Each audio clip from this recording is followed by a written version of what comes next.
வணக்கம், இது உங்கள் தினக்கதிர்.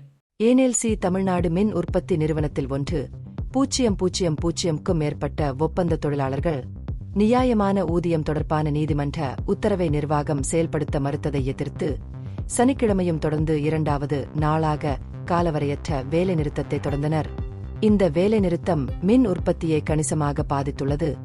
வழக்கமாக தினமும் 1000 மெகாவாட் உற்பத்தி செய்யும் NTPL ஆலை தொழிலாளர் புறக்கணிப்பு காரணமாக சனிக்கிழமை 300 மெகாவாட் மட்டுமே உற்பத்தி செய்கிறது. NTPL இல் உள்ள அனைத்து வகை ஒப்பந்த தொழிலாளர்களும் போராட்டத்தில் பங்கேற்றனர்.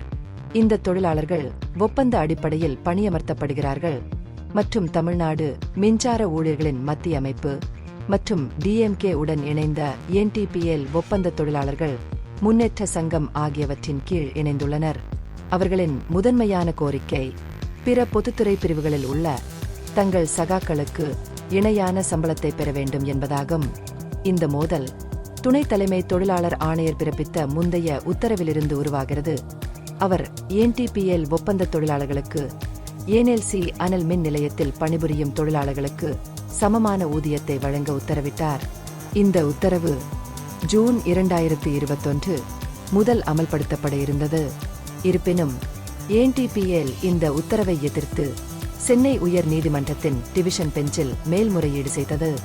மார்ச் 4 அன்று சென்னை உயர் நீதிமன்றம் அவர்களின் மேல்முறையீட்டை தள்ளுபடி செய்ததால் NTPL நிர்வாகம் எடுத்த சட்டப்பூர்வ பாதை அவர்களுக்கு சாதகமாக இல்லை.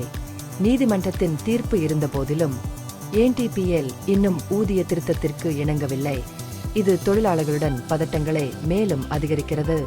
இதற்கு பதிலளிக்கும் விதமாக தொழிலாளர் ஆணையரின் உத்தரவை எதிர்த்து போராடியதற்காக NTPL நிர்வாகத்தை தமிழ்நாடு மின்சார ஊழியர்களின் மத்திய அமைப்பு கடுமையாக விமர்சித்தது. தொழிலாளர்களின் கோரிக்கை நியாயமானது மட்டுமல்ல, சட்டப்பூர்வமாகவும் உறுதி செய்யப்பட்டுள்ளது என்றும் பிரச்சினையை தீர்த்து இயல்பு நிலையை மீட்டெடுக்க நிர்வாகம் விரைவாக செயல்பட வேண்டும் என்றும் தொழிற்சங்கம் மீண்டும் வலியுறுத்தியது. இந்த பகுப்பாய்வு நுண்ணறிவுள்ளதாக கண்டால் முக்கியமான அரசியல் முன்னேற்றங்கள் குறித்த கூடுதல் புதுப்பிப்புகளுக்கு லைக் செய்யவும், ஷேர் செய்யவும், சப்ஸ்கிரைப் செய்யும். இது உங்கள் தினக்கதிர். நன்றி.